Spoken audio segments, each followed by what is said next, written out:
Hello everyone. We are starting with indirect taxes and particularly GST. But before we understand GST, it is very vital to understand what is indirect taxes. You are very well aware of the fact that taxes are of two types: direct taxes and indirect taxes. A tax which is paid directly by us to the government is known as direct taxes.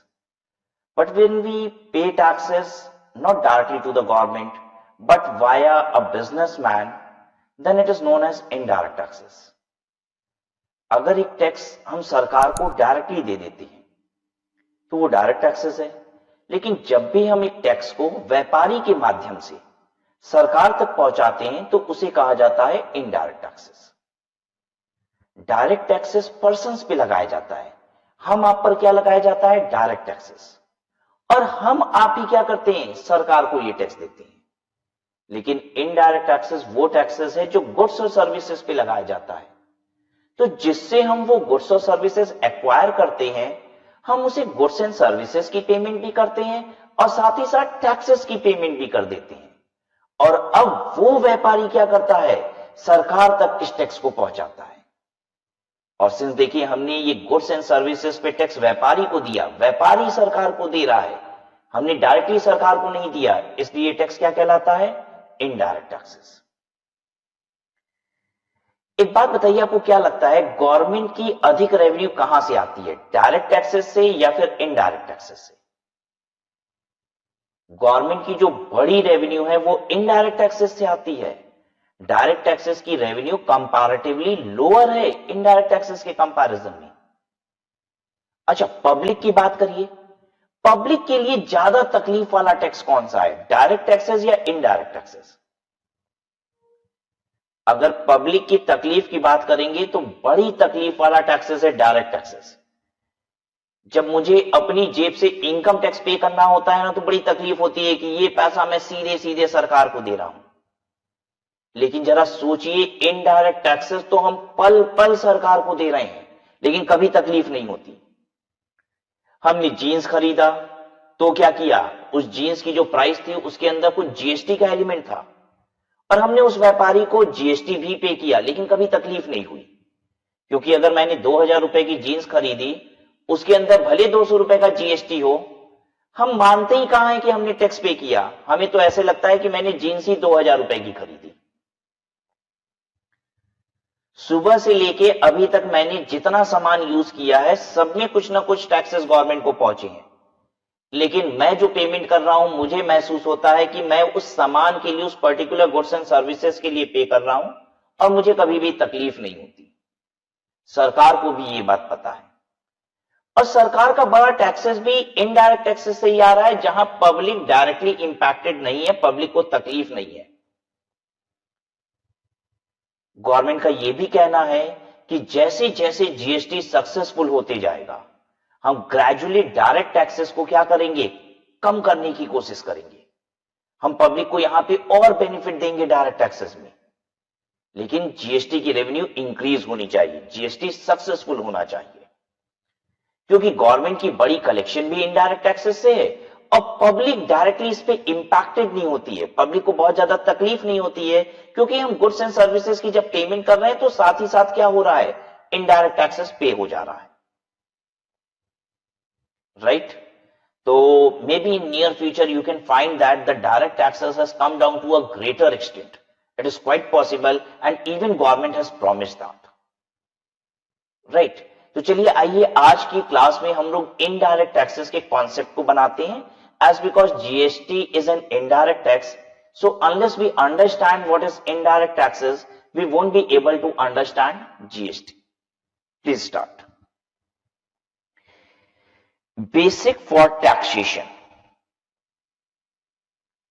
India is a socialist, democratic and republic country. Constitution of India is supreme law of land. जो सबसे बड़ा कानून है हिंदुस्तान का, वो है हमारे देश का संविधान, इज द सुप्रीम लॉ। कोई भी जो एक्ट हमारे देश में बनते हैं, कोई भी कानून जो हमारे देश में बनता है, वो उसका सबऑर्डिनेट है। अगर संविधान में किसी कानून के लिए जगह नहीं है तो वो कानून अपने आप में नल एंड वॉइड है, वो कानून है ही नहीं ऐसा माना जाएगा। जैसे हमारे देश का कानून है इनकम टैक्स एक्ट, जीएसटी के भी कानून बने, जीएसटी एक्ट। इन सब के लिए पहले संविधान में, हमारे कॉन्स्टिट्यूशन में जगह बनाई गई। जब संविधान में जगह मिला कि हां ये कानून बनाया जा सकता है, तब वो कानून बनाया गया। और तो और संविधान में पावर भी देनी होती है कि इस कानून के जरिए टैक्स की कलेक्शन हो सकती है। मान लीजिए अगर हमारे कॉन्स्टिट्यूशन में यह बात न लिखी हो कि जीएसटी के जरिए टैक्स की कलेक्शन सरकार कर सकती है, तो टैक्स की कलेक्शन करना जीएसटी कानून बनाकर नामुमकिन है। आप कर ही नहीं सकते ऐसा। पहले कॉन्स्टिट्यूशन ये पावर देगा कि जीएसटी जैसा कानून क्या कर सकता है, टैक्सेस की कलेक्शन कर सकता है। तो जब हमारे देश में ये नया कानून जीएसटी का आया तो संविधान को भी बदलना पड़ा, क्योंकि संविधान में तो ऐसी कोई पावर थी ही नहीं, जीएसटी नाम की कोई चिड़िया थी ही नहीं वहां। तो जीएसटी नाम को इंक्लूड करना पड़ा कॉन्स्टिट्यूशन में। जब कॉन्स्टिट्यूशन अमेंड हुआ तो उसके बाद क्या बना, जीएसटी का कानून, राइट। तो यही बात यहां पे समझा रहे हैं, the constitution of India is supreme law of land. All other laws including income tax act, central goods and service tax act are subordinate to the constitution of India. जितने भी दूसरे कानून हैं जैसे कि income tax act, central goods and service tax एक्ट, ये सब सबऑर्डिनेट है, उसके अंदर है। The constitution provides that no tax shall be levied और collected except by the authority of law. Constitution of India ये कहता है कि कोई भी टैक्स लेवी करना, कलेक्ट करना ये पॉसिबल नहीं है जब तक कि कॉन्स्टिट्यूशन ये पावर ना दे, राइट। तो जीएसटी के कानून के जरिए टैक्सेस की कलेक्शन पॉसिबल है क्योंकि कॉन्स्टिट्यूशन ऑफ इंडिया ये पावर देता है कि जीएसटी के जरिए टैक्स की कलेक्शन की जा सकती है।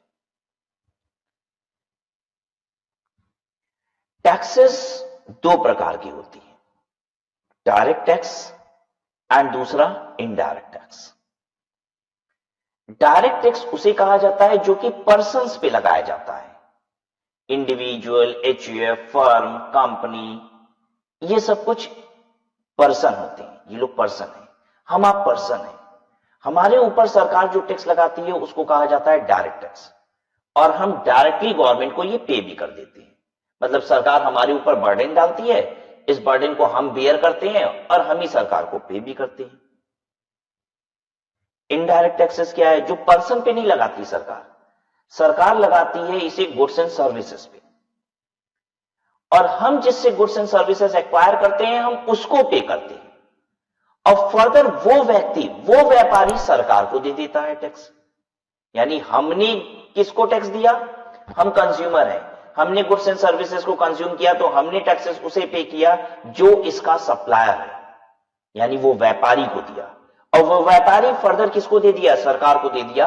तो मेरा टैक्सेस सरकार तक पहुंचा लेकिन डायरेक्टली नहीं पहुंचा। कैसे पहुंचा, एक व्यापारी के माध्यम से पहुंचा, इसलिए हम इसे कहते हैं इनडायरेक्ट टैक्सेस। इनडायरेक्ट टैक्सेस की सूची में बड़े सारे टैक्सेस हैं, हालांकि डायरेक्ट टैक्स की लिस्ट में सिर्फ एक ही टैक्स है और वो है इनकम टैक्स।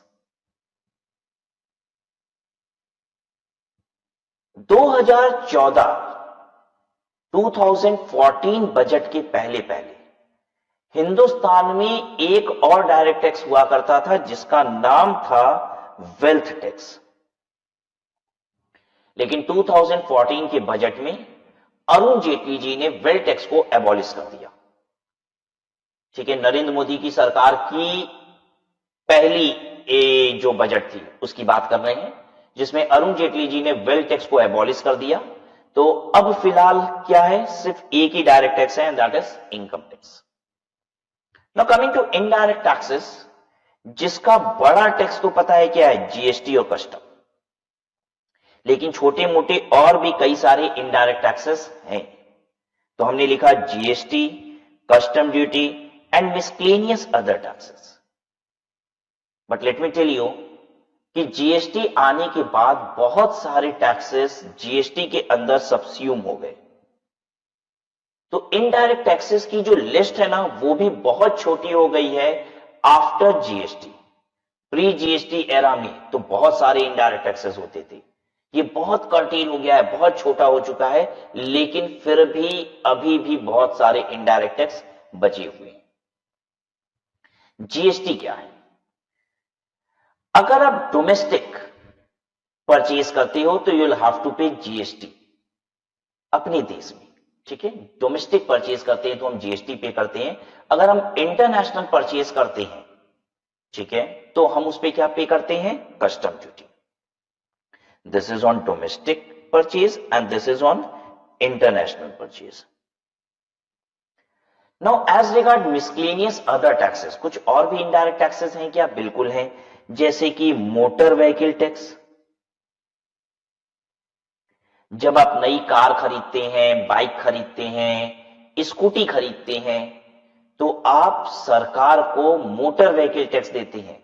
आपने सुना होगा आरटीओ का पैसा दे रहे हैं, ठीक है। क्या है ये? मोटर व्हीकल टैक्स है। पता है क्यों सरकार लेती है आपसे? आपसे कहती है कि आपकी व्हीकल सड़क पे आई है, ठीक है, वो सड़क किसकी है? भारत सरकार की। आप उस सड़क को यूज करेंगे, आप भारत सरकार की सड़क को डेप्रिशिएट करेंगे अपनी गाड़ी चला के, तो आपको कुछ ना कुछ पैसे सरकार को देने होंगे, और इसी को सरकार आरटीओ के नाम से, मोटर व्हीकल टैक्स के नाम से आपसे वसूलती है, ठीक है। इलेक्ट्रिसिटी ड्यूटी, जो बिजली का बिल होता है उसमें इलेक्ट्रिसिटी ड्यूटी लगी होती है। अगर किसी ने नहीं देखा है तो आज घर जाके बिजली का बिल देखेंगे, उस बिल में देखेंगे कि जो आपका बिल आया है उसके बाद एक टैक्स जुड़ा हुआ है जिसका नाम है इलेक्ट्रिसिटी ड्यूटी। तो ये आपने एक्वायर किया है इलेक्ट्रिसिटी, उस पे आप सरकार को पे कर रहे हैं, electricity duty. Then stamp duty. Indirect taxes छोटे मोटे तो बहुत सारे हैं। स्टैंप ड्यूटी मतलब स्टैंप पेपर का पैसा। आप कोई एग्रीमेंट बना रहे हैं, प्रॉपर्टी की रजिस्ट्री करा रहे हैं, आप स्टैंप ड्यूटी पे करते हैं, राइट। और जब आप ये स्टैंप ड्यूटी पे कर रहे हैं तो ऑब्वियसली हमारी बात क्लियर हो गई कि हम सरकार को एक अनदर टैक्स पे कर दिए, राइट। तो direct taxes and indirect taxes, एक बार डेफिनेशन को देख लीजिए। Direct taxes, they are imposed on persons income. Direct taxes charge is on person concerned and burden is borne by the person on whom it is imposed. कहता है direct taxes वो tax है जो person पे लगाया जाता है, सरकार बर्डन पर्सन पे डालती है और पर्सन ही क्या करता है? उसको पे कर देता है गवर्नमेंट को, जैसे कि income tax. Now coming to indirect taxes, they are imposed on goods and services. They are not imposed on person, they are imposed on goods and services. The immediate liability to pay is of supplier, but its burden is transferred to the ultimate consumer of such goods and services. पे इसे कौन करता है? Liability to पे किसकी है? Supplier की, मतलब व्यापारी की। लेकिन इसका बर्डन किसके ऊपर आता है? वो तो कंज्यूमर के ऊपर आता है। हम कंज्यूम करते हैं गुड्स एंड सर्विसेज तो हम ही टैक्सेस पे करते हैं, लेकिन हम व्यापारी को देते हैं। Ultimate liability to pay to the government is of व्यापारी, राइट। जीएसटी, कस्टम वगैरह इनडायरेक्ट टैक्सेस की झोली में है। फीचर्स ऑफ इनडायरेक्ट टैक्सेस, तो ये तो बेसिकली टैक्सेस की बात हो गई। पर्टिकुलरली अब हम इनडायरेक्ट टैक्सेस पे आ रहे हैं। Government need funds for various purposes like maintenance of law and order, defence, social oblique health services etcetera. देखिए सरकार की बड़ी सारी जिम्मेदारियां हैं। सरकार को इस देश की इकोनॉमी चलानी है, और इस इकोनॉमी को चलाने के लिए सरकार को पैसे चाहिए। ये पैसे कहां से आते हैं? गवर्नमेंट के पास ये पैसे आते हैं गवर्नमेंट कंपनीज से। बहुत सारी गवर्नमेंट की कंपनीज है, मतलब गवर्नमेंट बिजनेसेस भी कर रही है, ठीक है। और बड़ा पैसा जो आता है गवर्नमेंट के पास वो आता है टैक्सेस से। तो गवर्नमेंट देश की इकोनॉमी उन पैसों से चलाती है जो प्रॉफिट आता है गवर्नमेंट कंपनी से, और दूसरा टैक्सेस से, जिसमें से बड़ा हिस्सा क्या है? Taxes. Government obtains funds from various sources, out of which one main source is taxation. जो सबसे बड़ा सोर्स है उसमें वो है टैक्सेशन का।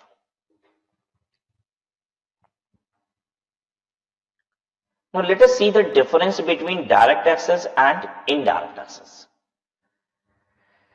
Direct taxes, indirect taxes, meaning Direct taxes are those taxes where the incidence and impact falls on the same person. Incidence का मतलब क्या होता है? Incidence का मतलब होता है liability to pay. ठीक है, इंसिडेंस का मतलब होता है लाइबिलिटी टू पे.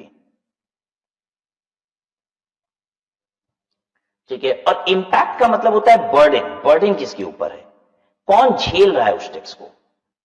तो कहता है डायरेक्ट टैक्सेस झेलता कौन है, जो पर्सन झेलता है वही सरकार को पहुंचाता भी है. इंसिडेंस ऑफ टैक्स मतलब liability to pay and the burden is on the same person. But as far as indirect taxes, क्या आप कह सकते हैं कि बर्डन और liability to pay is on the same person? No, liability to pay to the government is of businessman. वो व्यापारी करता है. Liability to pay to the government ये व्यापारी का काम है. लेकिन बर्डन कौन बियर करता है इनडायरेक्ट टैक्सेस का? कंज्यूमर. तो indirect tax is the tax where incidence and impact fall on two different person. Incidence I can say is on supplier, वो सप्लायर पे होता है. लेकिन इंपैक्ट किसके ऊपर है? इंपैक्ट कंज्यूमर के ऊपर है. Are you getting my point? Now nature of tax. Direct tax is progressive in nature. Direct tax जो होता है वो प्रोग्रेसिव इन नेचर होता है. प्रोग्रेसिव का मतलब क्या होता है? The more rich you are the more taxes you pay. Income tax इसी फंडामेंटल पे है भी. जो जितना ज्यादा कमाएगा वो उतना ज्यादा टैक्स पे करेगा. आई होप सबको ये बात पता है कि एक सर्टेन लिमिट तक हम 5% के रेट पे टैक्स पे करते हैं, उसके बियॉन्ड 20% पे करते हैं, उसके बियॉन्ड 30% पे करते हैं, और ज्यादा कमाते हैं सरचार्ज भी पे करते हैं. The more rich you are the more income tax you are paying. ठीक है, हम ज्यादा कमा रहे हैं तो 30-30% का टैक्स भी पे कर रहे हैं, सरचार्ज भी पे कर रहे हैं. जो कम कमा रहा है वो टैक्स कम पे कर रहा है, उसके ऊपर 5% आ रहा है, 20% आ रहा है. ठीक है, इसे कहा जाता है प्रोग्रेसिव टैक्स सिस्टम. ठीक है, लेकिन जहां अमीर और गरीब बराबर टैक्स देने लग जाएं तो ऐसे सिस्टम को कहा जाता है रिग्रेसिव, कि फर्क नहीं पड़ता आप अमीर हो या गरीब हो, आपको देना उतना ही पड़ेगा सरकार को. जैसे indirect taxes is regressive in nature. Indirect taxes regressive है. अब जैसे जीएसटी की बात करें, अब एक बात बताइए, अमीर हो चाहे गरीब हो, अगर हम एक 5 रुपए की पेन खरीदते हैं तो उसमें जो जीएसटी है, अमीर भी वही जीएसटी पे कर रहा है, गरीब भी वो 5 रुपए की पेन पे खरीद रहा है तो वही जीएसटी पे कर रहा है. एग्जांपल से समझिए, 5 रुपए की पेन में 50 पैसे का जीएसटी है, 50 पैसे का जीएसटी है. तो अमीर खरीदेगा तो भी 50 पैसे का जीएसटी सरकार को मिला, और गरीब खरीदा वो 5 रुपए का पेन तो भी सरकार को तो 50 पैसे की जीएसटी मिली ना. तो indirect taxes regressive in nature होता है. क्यों? क्योंकि इस बात से फर्क नहीं पड़ता कि आप रिच हैं या पुअर हैं. जबकि इनकम टैक्स प्रोग्रेसिव है. आप बहुत कम कमाते हो, टैक्स ही नहीं देना. थोड़ा ज्यादा कमा रहे हो, कम टैक्स देना है. बहुत ज्यादा कमा रहे हो, ज्यादा टैक्स देना है. तो income tax is progressive. Are you getting my point? लेकिन एक बात बताऊं, भले मैं कह रहा हूं कि इनडायरेक्ट टैक्सेस रिग्रेसिव है, अमीर और गरीब पे फर्क नहीं पड़ता, लेकिन ऐसा है नहीं. सच पूछो तो मैं आपको समझाता हूं क्यों मैं ऐसा कह रहा हूं. क्योंकि जितने भी सामान ऐसे हैं जिसको सरकार जानती है कि गरीब से गरीब इंसान भी इसे इस्तेमाल करता है, सरकार ने उस पर जीएसटी 0% लगा रखी है. मतलब उस पर जीएसटी है ही नहीं. बहुत सारे आइटम ऐसे हैं, जब हम ग्रेजुअली जीएसटी पे पहुंचेंगे तो आप देखेंगे सरकार या तो जीएसटी 0 लगाती है या बहुत कम लगा रही है. और जितने भी लग्जरी आइटम है, महंगी कार है, ठीक है, सिगरेट्स हैं, ठीक है, महंगी विस्की है, उन सब पे जीएसटी का रेट बहुत हाई है. ठीक है, जो बड़ी वाली टेलीविजन आती है, होम थिएटर्स वगैरह आते हैं, उन सब पे जीएसटी का रेट बहुत हाई है. तो जरा सोचिए, सरकार भी समझती है ना अमीर आदमी क्या खरीदता है, गरीब आदमी क्या खरीदता है. तो अमीर आदमी जो सामान खरीदता है उस पर सरकार ज्यादा जीएसटी लगा रही है, और जो सामान गरीब आदमी खरीदता है उस पे जीएसटी कितना है? 0% है या फिर बहुत कम है. जैसे दूध हर घर में खरीदा जाता है, पता है दूध पे जीएसटी का रेट कितना है? 0. अब जरा बताइए, क्या मैं ये कह सकता हूं कि अमीर हो या गरीब हो सरकार को बराबर टैक्स देता है? अगर हम अमीर हैं तो हमने कार भी खरीदी हुई है और जीएसटी बहुत भारी भरकम रकम सरकार को दी है. समझ में आ रही है बात? लेकिन चलिए कोई बात नहीं, लेकिन कुल मिला के बात तो यही है ना कि अमीर हो या गरीब हो, एक पर्टिकुलर आइटम पे जितना जीएसटी है दोनों लोग उतना ही देंगे। हाँ, ये बात अलग है कि वो पर्टिकुलर आइटम अगर बहुत महंगा है तो गरीब खरीदेगा ही नहीं। अब गरीब खरीदेगा ही नहीं तो जीएसटी देगा कहां से सरकार को? ठीक है, इतनी बात। टैक्सेबल वैल्यू, किस वैल्यू पे डायरेक्ट टैक्स और इनडायरेक्ट टैक्सेस लगता है? डायरेक्ट टैक्सेस जो लगता है वो taxable income of the assessee पे लगता है। इनकम टैक्स में टैक्सेबल इनकम आपकी निकाली जाती है, क्योंकि इनकम टैक्स जो है ना वो बहुत सिंपल बात नहीं करता कि जो आपकी रियल इनकम है, एक्चुअल इनकम है, वही आपकी टैक्सेबल इनकम है, उस पर टैक्स ले लेता है। नहीं, इनकम टैक्स के हिसाब से आपकी इनकम कंप्यूट की जाती है, क्योंकि इनकम टैक्स क्या करता है, बहुत सारी इनकम को कहता है इनकम ही नहीं है, वो एग्जेम्प्ट है, तो कंसिडर ही नहीं होती है।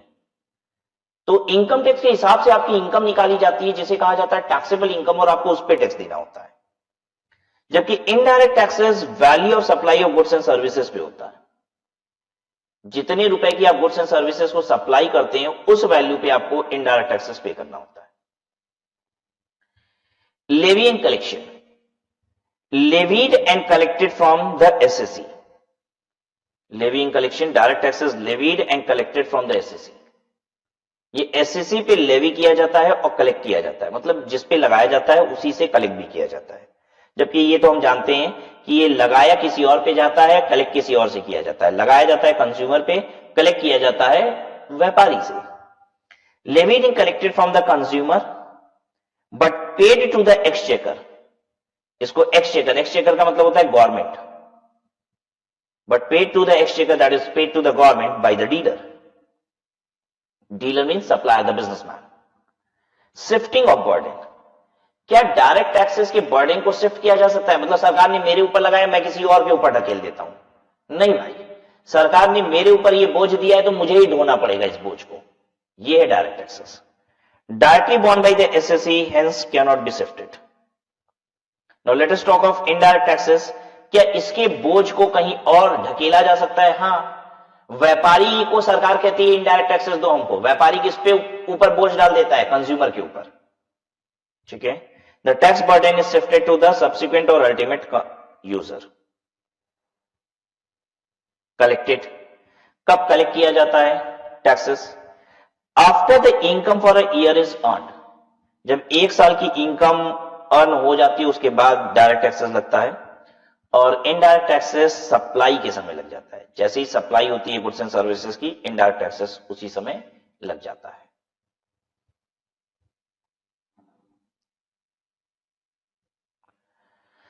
Now please see the next heading, disadvantages of direct taxes oblique advantages of indirect taxes. Direct taxes की डिसएडवांटेज या फिर रिवर्स में कह लीजिए इनडायरेक्ट टैक्सेस की एडवांटेज, एक ही बात है। डायरेक्ट टैक्सेस की डिसएडवांटेज या फिर इनडायरेक्ट टैक्सेस की advantage. Disadvantages of direct taxes. It is psychologically very difficult for a person to pay some amount after it is received in his hands. Hence there is psychological resistance. देखिए ये बात मैंने पहले भी आपको बताई है कि डायरेक्ट टैक्सेस की सबसे बड़ी तकलीफ ये है कि मुझे लगता है मैं अपनी जेब से सीधे टैक्स दे रहा हूं। जब मैं आपसे ये कहता हूं ना कि चेयर खरीदोगे, आप कहते हो हाँ, हम कहते हैं 1000 रुपए की है, आप कहते हो यस, उसके अंदर 200 रुपए का टैक्स भी है, लेकिन आपको तकलीफ नहीं है क्योंकि आप 1000 रुपए चेयर का दे रहे हो। ठीक है, लेकिन अगर मैं कहता हूं 200 रुपए सरकार को जाओ टैक्स जमा कर दो, तो बड़ी तकलीफ हुई, अरे भाई 200 रुपए अलग से जाके सरकार को देना है टैक्स। यही है इनकम टैक्स का दर्द। ठीक है, सच पूछिए तो जितना मैं इनडायरेक्ट टैक्सेस दे देता हूं शायद ही डायरेक्ट टैक्स देता हूं, राइट। और आप सब इनकम टैक्स तो नहीं पे कर रहे हो, लेकिन दिन रात कुछ ना कुछ खरीदते हो। ठीक है, आप जरा सोचिए, आप फ्लाइट की टिकट खरीदते हो, जीएसटी पे करते हो, आप होटल में खाना खाते हो, जीएसटी पे करते हो, आप हर जगह तो जीएसटी, आप जितनी चीजें खरीद रहे हो दिन भर में, toothpaste, brush, powder, cream, whatever, everything, in everything you are paying GST. But कभी भी आपके लिए पेनफुल नहीं होता, आप आराम से खरीदते रहते हो, न जाने साल भर में कितना टैक्स सरकार को दे देते हो।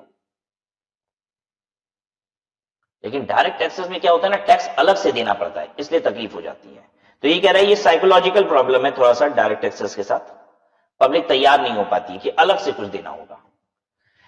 एडवांटेज ऑफ इनडायरेक्ट टैक्सेस, पता ही नहीं चलता, टैक्स पे भी हो जाता है, पता भी नहीं चलता। Since the price of the commodity or service is already inclusive of indirect taxes, the consumer or customer, that is the ultimate taxpayer, does not feel a direct pinch while paying the indirect taxes. कह रहे goods और services की value में indirect taxes लगा हुआ होता है, पहले इंक्लूडेड होता है, तो जब भी कस्टमर उसको पे करता है तो उसको कभी भी डायरेक्टली पिंच नहीं करता, हर्ट नहीं करता। And hence resistance to indirect taxes is much less compare to resistance to direct taxes. इसलिए हम इनडायरेक्ट टैक्सेस को रेजिस्ट कर पाते हैं, पचा पाते हैं, ठीक है। डायरेक्ट टैक्स को पचा पाना बड़ी तकलीफ वाली बात है। सप्लायर की क्या साइकोलॉजी होती है? सप्लायर की साइकोलॉजी भी फेवर करती है इनडायरेक्ट टैक्सेस को। कैसे?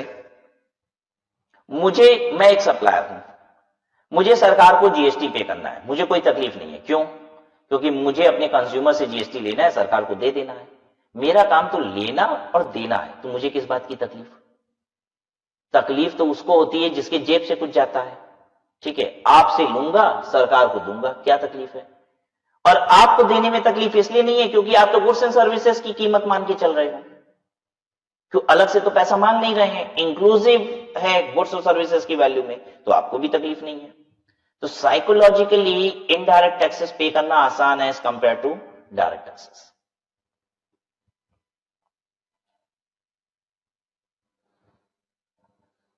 नेक्स्ट बात आ रही है कि direct taxes are mainly on the income of individual firms, corporate bodies, where million of transactions are carried out in lakhs of places and keeping an eye over all the such transaction is virtually impossible.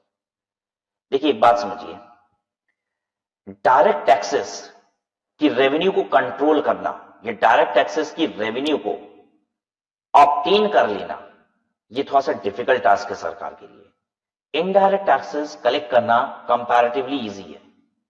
देखिए समझिएगा क्यों?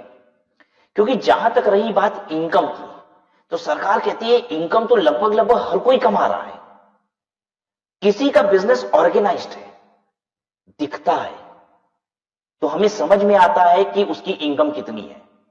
For example राज अग्रवाल क्या कर रहे हैं, ये दुनिया को दिखता है, क्योंकि हम एक ऑर्गेनाइज्ड जगह पे अच्छे तरीके से बैठे हैं, तो लोग मेरी कीमत को, मेरी इनकम को आंक सकते हैं, मतलब वैल्यू कर सकते हैं, अंदाज लगा सकते हैं। That can be measured. लेकिन इनकम कमाने वाला बहुत सारे लोग ऐसे हैं जिनकी इनकम कितनी है ये अंदाज नहीं लगाई जा सकती, क्योंकि वो बहुत अनऑर्गेनाइज तरीके से काम कर रहे हैं। ऐसा भी पॉसिबल है कि एक ठेले वाला है लेकिन वो लाखों रुपए महीने कमाता है, हम उसकी वैल्यू, उसकी इनकम को अंदाज नहीं लगा पा रहे हैं। क्यों नहीं लगा पा रहे हैं? क्योंकि वो अनऑर्गेनाइज तरीके से है, कोई रिसिप्ट नहीं है, कोई एक्सपेंस के वाउचर नहीं है, कुछ है ही नहीं है, वो माल खरीदा, माल बेचता है, लेकिन लाखों रुपए महीने के कमा लेता है, ठीक है। हमारे देश में ठेकेदारी का काम होता है, ठीक है, लेबर कॉन्ट्रैक्ट सप्लाई का काम करते हैं, बहुत सारे लोग अनऑर्गेनाइज तरीके से इसको करते हैं, ठीक है, नगद पैसा लेते हैं, नगद में काम कर लेते हैं, लाखों रुपया कमा रहे हैं, लेकिन उनकी इनकम दिखाई नहीं देती क्योंकि वो ऑर्गेनाइज तरीके से नहीं कर रहे हैं। गवर्नमेंट कहती है कि ये डायरेक्ट टैक्सेस को कलेक्ट करना बड़ा दिक्कत वाले काम है, क्योंकि लाखों करोड़ों लोग पैसे कमा रहे हैं, लेकिन सब पे कैसे नजर टिकाएं। लेकिन जहां तक रही बात इनडायरेक्ट टैक्सेस की, तो ये फ्लो शुरू होता है मैन्युफैक्चरर से। अगर हिंदुस्तान में माल बिक रहा है तो निश्चित है वो बना भी तो है, और बनाया किसने है? बनाया किसी बड़ी कंपनी ने है। हर कोई माल बना नहीं रहा है। वो एक बड़ी कंपनी जिसने माल बनाया, रिलायंस जैसी कंपनी ने माल बनाया, तो उसने तो जीएसटी पे किया, क्योंकि उस पे नजर रख सकती है। सरकार कह रही है बड़ी बड़ी कंपनियों पे तो मेरी नजर है ही, हम तो छोटे छोटे लोगों पे नजर नहीं रख पाते हैं ना। लेकिन माल बनाने वाली कंपनी तो सारी बड़ी कंपनी ही है, कह रही है मेरी नजर मैन्युफैक्चरर पे होती है। अब वो जब अपना माल बेचते हैं तो क्या करते हैं? जीएसटी लगा के बेचते हैं। वो अपना माल जीएसटी लगा के बेचते हैं, तो जो उनसे माल खरीदता है कंपनी से, उसकी परचेज नंबर 1 की हो जाती है, ऑन रिकॉर्ड हो जाती है। अब वो मजबूर हो जाता है कि वो अपनी सेल भी नंबर 1 में करता है, वो अपनी सेल भी नंबर 1 में करता है, मतलब उसे भी रिकॉर्ड करता है। तो अब जिसको इसने माल दिया ये जो दूसरा वाला बंदा था जिसने रिलायंस कंपनी से खरीदा था, जिसको माल दिया उसको नंबर 1 में दिया, वो भी क्या करता है, फिर अपनी सेल नंबर 1 में दिखाता है। मजबूरी कह लीजिए कि पूरा चैनल जो होता है वो क्या होता है, सिस्टमैटिक हो जाता है और गवर्नमेंट को फ्लो मिल जाता है। गवर्नमेंट को पता चल जाता है कि मूवमेंट ऑफ गुड्स कहां से कहां हो रहा है और टैक्सेस की कलेक्शन आसान हो जाती है। लेकिन जहां तक रही इनकम की बात, तो गली कुच्चे में हर जगह लोग पैसे कमा रहे हैं, कहां से कमा रहे हैं, कितना कमा रहे हैं, ऑर्गेनाइज तो है नहीं। सरकार कह रही है कैसे नजर रखें किस पे कौन कितना कमा रहा है, टैक्सेस की कलेक्शन मुश्किल है। Did you understand? लेकिन इनडायरेक्ट टैक्सेस शुरुआत कहां से हो रही है, द मैन्युफैक्चरर, वहीं से तो सप्लाई शुरू हो रही है। और वो क्या कर रहा है, गवर्नमेंट कह रही है वहां नजर है मेरी, वो टैक्सेस सही आ रहा है, तो पूरा फ्लो अब हम मेरे कंट्रोल में है, क्योंकि वो किसको माल बेचा हम देख लेते हैं, फिर वो किसको माल बेचा हम चेक कर लेंगे। भाई वो हम चेक कर लेंगे ना, अब एक जगह से माल निकला, जहां से निकला वो मेरे कंट्रोल में आ गया, तो पूरे सिस्टम को हम चेक कर लेंगे और कहीं भी कुछ गड़बड़ होगी तो पकड़ लेंगे। तो इसे कंट्रोल करना आसान है, गवर्नमेंट कह रही है इनडायरेक्ट टैक्सेस को। ठीक है, indirect taxes are easier to collect as indirect taxes are mainly on goods and services for which record keeping verification control is relatively easy, at least in the organized sector, और ज्यादातर manufacturing organise sector की ही है।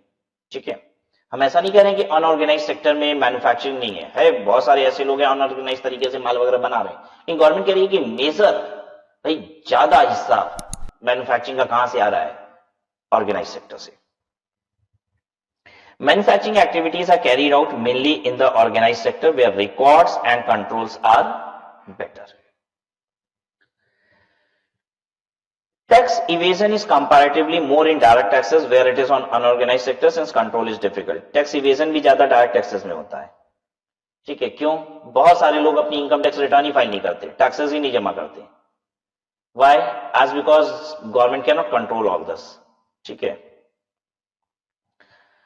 Tax evasion is comparatively less in indirect taxes in organized sector due to convenience of control. यहां control ज्यादा है indirect taxes में, इसलिए tax evasion comparatively कम है।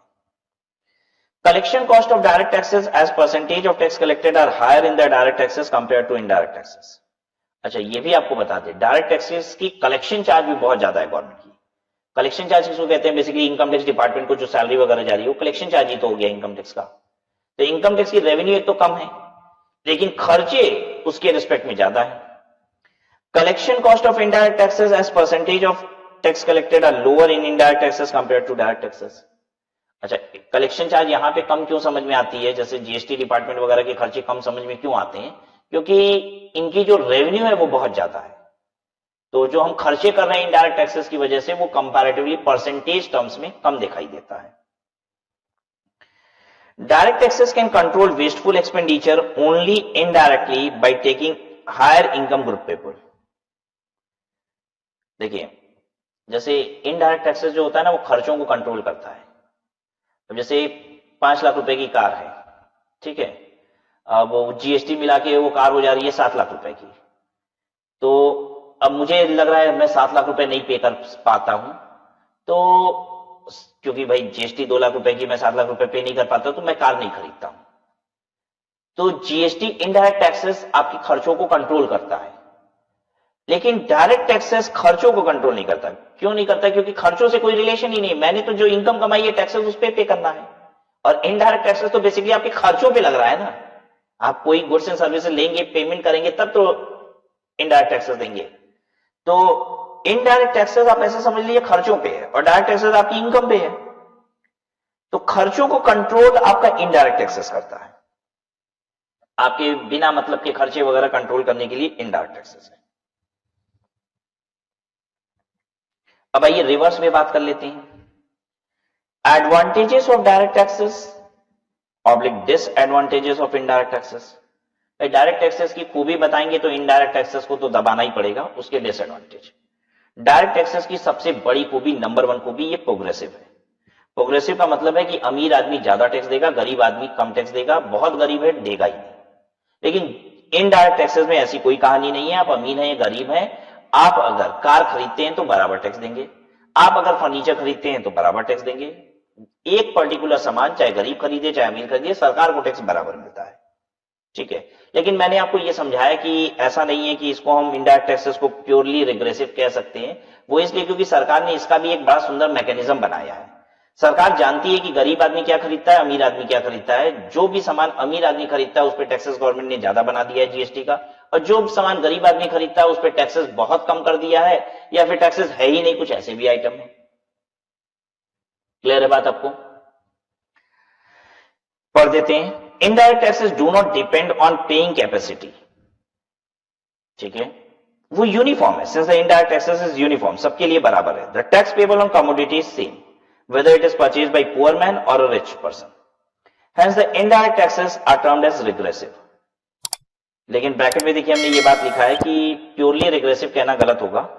This argument is only partially correct as it is possible to levy lower taxes on goods of daily consumption while levying higher taxes on luxury goods, and regressive effect can be reduced in many circumstances.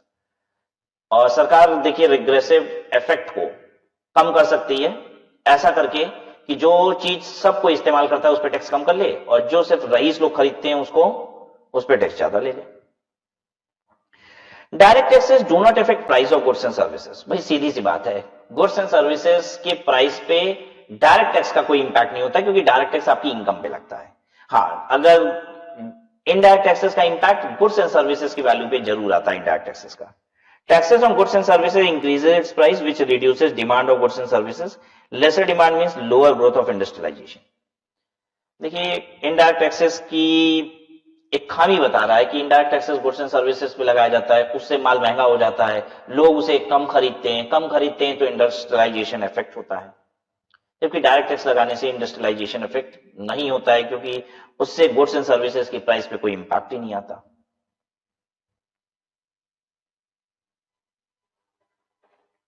Direct taxes do not increase the cost of modern machinery and technology. अब देखिए machine वगैरह भी खरीदेंगे तो हम उस पर GST ना पे करेंगे, इनडायरेक्ट टैक्सेस। अब मान लीजिए मार्केट में एक नई मशीन आ गई है, नई टेक्नोलॉजी आ गई है, ठीक है, अब इनडायरेक्ट टैक्सेस उस पर जीएसटी लगता है। अब जीएसटी लगने की वजह से वो मशीन महंगी हो जाती है। अब मैं अगर वो नई मशीन खरीद लूं तो मेरा प्रोडक्शन बहुत बढ़ जाएगा, ठीक है, मेरी प्रोडक्शन बढ़ जाएगी तो मेरा एक्सपोर्ट हो सकता है बढ़ जाएगा, एक्सपोर्ट बढ़ जाएगा तो देश में फॉरेन करेंसी आ जाएगी, देश तरक्की करेगा। लेकिन इनडायरेक्ट टैक्सेस की वजह से क्या हो रहा है, परेशानी हो रही है, हम वो मॉडर्न टेक्नोलॉजी वाली मशीन नहीं खरीद पा रहे हैं। छोड़ दीजिए एक्सपोर्ट की बात, क्योंकि एक्सपोर्ट पे तो डिफरेंट बेनिफिट्स मिलते हैं तो वो कवर अप हो जाएगी बात। हम मॉडर्न टेक्नोलॉजी मशीन इसलिए नहीं खरीद पा रहे हैं क्योंकि उस पर जीएसटी लगता है। अगर शायद हम उसे खरीद लेते तो प्रोडक्शन वॉल्यूम मेरा बढ़ जाता, प्रोडक्शन वॉल्यूम मेरा बढ़ जाता तो शायद हम क्या कर पाते, कॉस्ट कटिंग, थोड़ी सी कॉस्ट को रिड्यूस करके भी माल को बेच पाते, तो आम जनता का इससे फायदा हो जाता। लेकिन हम नई टेक्नोलॉजी की मशीन न खरीद पाने की वजह से माल कम बना पा रहे हैं, माल कम बनाने की वजह से मुझे थोड़ा महंगा बेचना पड़ रहा है उसे, ठीक है। तो वही आपको बता रहा है कि देखिए ये सब इंपैक्ट भी है। Higher custom duty and GST लिख लीजिए यहां पे एक्साइज को काट के, and GST increases cost of modern machinery and technology. Direct taxes are not inflationary. इसका मतलब यह है कि इनकम टैक्स की वजह से महंगाई नहीं आती, महंगाई आती है इनडायरेक्ट टैक्सेस की वजह से। भाई सरकार जीएसटी बढ़ाएगी तो प्रोडक्ट महंगा हो जाएगा, निश्चित है महंगाई आ गई, ठीक है। Indirect taxes increases the price of product and hence are often perceived as inflationary, और इसलिए इसको इन्फ्लेशनरी माना जाता है। क्लियर है, कुछ मोटा मोटी कॉन्सेप्ट मिल रहा है डायरेक्ट टैक्सेस और इनडायरेक्ट टैक्सेस का, हम समझ पा रहे हैं कि इसमें अंतर क्या है, ठीक है। और सबसे खास बात की हमको दोनों टैक्सेस की खूबी और दोनों टैक्सेस की खामियां पता चल रही हैं। Administration and relevant procedures. In India, the constitution which came into effect on 26 January 1950 is supreme and all laws and government actions are subordinate to our constitution. हमारे देश का संविधान बना था 26 जनवरी 1950 को, और जितने भी हमारे देश में कानून है या फिर गवर्नमेंट के एक्शंस हैं वो सब कॉन्स्टिट्यूशन के सबऑर्डिनेट है, मतलब कॉन्स्टिट्यूशन के अंदर ही है। मतलब सरकार हमारी कोई ऐसा कदम उठाती है जो हमारा संविधान अलाउ नहीं करता है तो वो नहीं कर सकते हैं, सरकार भी हमारी वो काम नहीं कर सकती, ठीक है। कोई भी कानून संविधान के अगेंस्ट नहीं हो सकता। संविधान उस कानून को जगह देगा तब वो कानून बन पाएगा, नहीं तो वो कानून ही नहीं बन पाएगा। अगर संविधान में जीएसटी को जगह न मिलती तो शायद जीएसटी जैसा कानून पैदा ही ना होता। Clear understanding of concept is vital for any discussion on taxation matter, as power to levy and collect tax is derived from Constitution. If it is found that any act, rule or notification of government order is not according to Constitution, it is illegal and void. कोई भी कानून, कोई भी rule, कोई भी notification अगर constitution के खिलाफ है तो वो अपने आप में इलीगल एंड वॉइड है।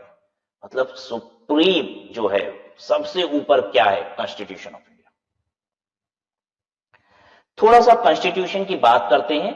हालांकि ये बातें आपने लोअर क्लासेस में सिविक्स नाम का एक सब्जेक्ट होता था जिसमें देखा भी होगा, ठीक है। Sources and authority of taxes in India, 7th schedule to article 246 of the Indian constitution. Indian constitution में जितनी भी बातें लिखी हुई है वो आर्टिकल नंबर डाल के लिखी हुई है, जैसे आर्टिकल नंबर 1, 2, 3, 4 इस तरीके से। आर्टिकल 246 एक आर्टिकल है, ठीक है, जिसमें 7th शेड्यूल में 3 लिस्ट की चर्चा की गई है। राइट, रिपीटिंग अगेन, आर्टिकल 246 के अंदर है 7th शेड्यूल और 7th शेड्यूल के अंदर 3 लिस्ट बनाई गई है। आपने भी सुन रखा होगा, लिस्ट 1, लिस्ट 2, लिस्ट 3, जिसका नाम है union list, state list, concurrent list.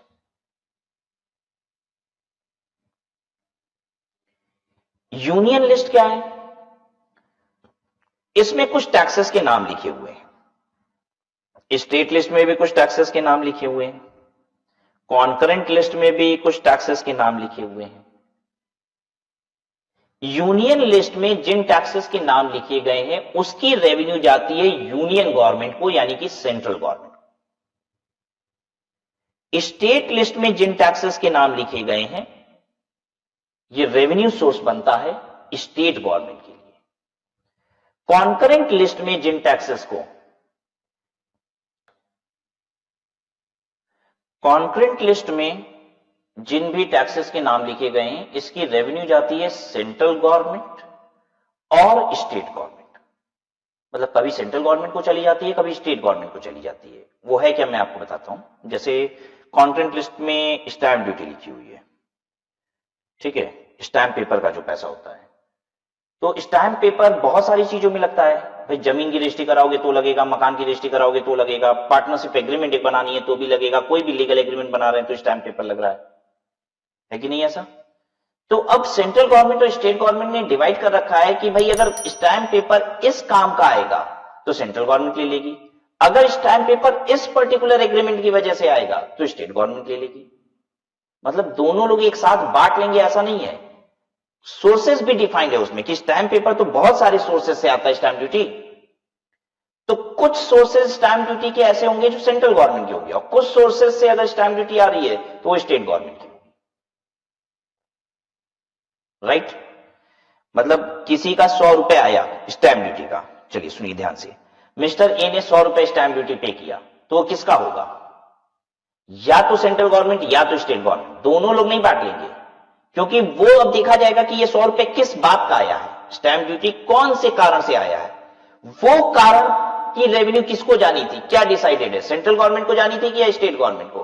तो this will either go to central government और state government, this will not be divided among two. ठीक है, 100 रुपए ए से आया, हो सकता है ये सेंट्रल गवर्नमेंट को गया, ऐसा भी पॉसिबल है 100 रुपए बी से आया और ये किसको चला गया, ये स्टेट गवर्नमेंट को चला गया, क्योंकि ये 100 रुपए किसी दूसरे कारण से आया था। ठीक है, तो हम अगेन रिपीटिंग, यूनियन लिस्ट में जिन भी टैक्सेस के नाम लिखे हैं वो टैक्सेस जाते हैं सेंट्रल गवर्नमेंट को, स्टेट लिस्ट में जिन भी टैक्सेस के नाम लिखे गए हैं वो स्टेट गवर्नमेंट को जाते हैं, कॉन्करेंट लिस्ट में जिन भी टैक्सेस के नाम लिखे गए हैं वो ईदर सेंट्रल गवर्नमेंट को जाते हैं या फिर स्टेट गवर्नमेंट को जाते हैं। ठीक है, अब ये जो बात मैंने बताई कि ये सेंट्रल गवर्नमेंट को जाता है, स्टेट गवर्नमेंट को जाता है, और ये वाला किसको जाता है, सेंट्रल गवर्नमेंट या फिर स्टेट गवर्नमेंट को जाता है, ये एक डिफरेंट क्या हुआ है, आर्टिकल में लिखा हुआ है। क्या, कहां पे लिखा हुआ है, हम लोग बात करते हैं आर्टिकल 246(1) में ये बात लिखी है। ये आर्टिकल 246 के 7th शेड्यूल में ये 3 लिस्ट बनाए गए हैं, जिसमें टैक्सेस के नाम लिखे गए हैं, और आर्टिकल 246(1) में ये बात लिखी गई है कि यूनियन लिस्ट की जो रेवेन्यू है वो सेंट्रल गवर्नमेंट को जाएगी। ये बात कहां लिखी है? आर्टिकल 246(1) में। ठीक है। अच्छा, लिस्ट 3 वाली बात कि कॉन्करेंट लिस्ट की रेवेन्यू जो है वो किसको जाएगी? यूनियन गवर्नमेंट को भी और सेंट्रल गवर्नमेंट, स्टेट गवर्नमेंट को भी। ये बात पता है कहां लिखी है? ये लिखी है आर्टिकल 246(2) में। और स्टेट 2 वाला, लिस्ट 2 वाला जो स्टेट गवर्नमेंट को जाना है, स्टेट गवर्नमेंट को रेवेन्यू जाएगी लिस्ट 2 वाले टैक्सेस की। ये बात लिखी गई है आर्टिकल 246(3) में। तो आर्टिकल 246 के 7 शेड्यूल में लिस्ट बनाई गई है 3, और 3 अलग अलग और डिफरेंट आर्टिकल्स हैं। Article 246(1), 2 and 3। 246(1) आर्टिकल ये कहता है कि सेंट्रल गवर्नमेंट को रेवेन्यू जाएगी यूनियन लिस्ट की। आर्टिकल 246(2) ये कहता है कि कॉन्करेंट लिस्ट की रेवेन्यू जाएगी किसको? Central government as well as state government, at times to central and at times to state government. And state 2, state list की जो रेवेन्यू है वो स्टेट गवर्नमेंट को जाएगी, ये बोलता है आर्टिकल 246(3). अब आप मुझे एक बात बताइए, आपके हिसाब से जीएसटी कहां है? 1 में है, 2 में है कि 3 में है? लिस्ट 1 में वो आइटम है, वो टैक्सेस हैं जिनकी रेवेन्यू सेंट्रल गवर्नमेंट को जा रही है, 2 में स्टेट गवर्नमेंट को जा रही है, 3 में सेंट्रल गवर्नमेंट, कभी स्टेट गवर्नमेंट। जीएसटी कहां है? कहां है जीएसटी? आपको क्या लगता है क्या होगा? अंदाज लगाइए। आई नो कि आपको नहीं पता है, अंदाज लगाइए कहां लिखा है। वो इन तीनों ही लिस्ट में नहीं है, वो इन तीनों ही लिस्ट में नहीं है। इनफैक्ट जीएसटी के लिए एक नया आर्टिकल बनाना पड़ा, आर्टिकल 246(a). अब आप पूछेंगे क्यों इन तीनों लिस्ट में नहीं है, इसके लिए एक नया आर्टिकल क्यों बनाना पड़ा? क्योंकि हमारे देश में ऐसा कोई सिस्टम ही नहीं था जिसमें एक ही रेवेन्यू में सेंट्रल और स्टेट दोनों बांट लेंगी। आप एक जीन्स खरीद के लाते हैं, जब बिल देखिएगा उसमें कैसे लिखा होता है, उसमें नीचे लिखा होता है उस बिल में, जो भी सामान आपने खरीदा, 500 रुपए का आपने सामान खरीदा, तो इसमें लिखा होता है प्लस सीजीएसटी प्लस एसजीएसटी। मान लीजिए इस आइटम पे 18% की जीएसटी है, तो 9% लग जाता है सीजीएसटी यानी कि 45, और 9% लगता है एसजीएसटी यानी कि 45, और ये हो जाता है 590, जिसमें से 45 रुपए जाता है सेंट्रल गवर्नमेंट को और 45 रुपए जाता है स्टेट गवर्नमेंट को। ठीक है, जो आपने 90 रुपए का टैक्स दिया, सेंट्रल गवर्नमेंट स्टेट गवर्नमेंट दोनों ने उसमें से बांट लिया। जबकि आज तक हमारे देश में ऐसा कोई टैक्स था ही नहीं कि एक आदमी पे करता है और दोनों लोग बांट लेते हैं, क्योंकि या तो टैक्स जाता था सेंट्रल गवर्नमेंट को, या फिर जाता था स्टेट गवर्नमेंट को, या फिर क्या होता था, ये कॉन्ट्रैक्ट लिस्ट में भी ध्यान दीजिएगा, सेंट्रल और स्टेट बांट नहीं लेती थी। हमने आपको बोला था ना, ये 100 रुपए आया किसी से, तो या तो ये सेंट्रल गवर्नमेंट को जाएगा या फिर पूरा का पूरा स्टेट गवर्नमेंट को जाएगा। यहां पे ऐसा नहीं है कि ये पूरा का पूरा 90 रुपए या तो सेंट्रल गवर्नमेंट को जाएगा, ये स्टेट 45 बट के जाएगा। हर एक गुड्स एंड सर्विसेज पे टैक्सेस सेंट्रल गवर्नमेंट को भी जा रहा है, स्टेट गवर्नमेंट को भी जा रहा है। इसको कहते हैं साइमल्टेनियसली भी, simultaneously the payment is going, मतलब टुगेदर, साथ साथ पेमेंट जा रही है सेंट्रल और स्टेट। कॉन्करेंट लिस्ट में ऐसा नहीं था, कॉन्करेंट लिस्ट में या तो सेंट्रल गवर्नमेंट या तो state government, this was all. Concurrent list 3 था कि सेंट्रल गवर्नमेंट और स्टेट गवर्नमेंट। लेकिन जीएसटी कैसा सिस्टम है? जीएसटी वो सिस्टम है जिसमें central government and state government and है, दोनों लोग टैक्स पाएंगे।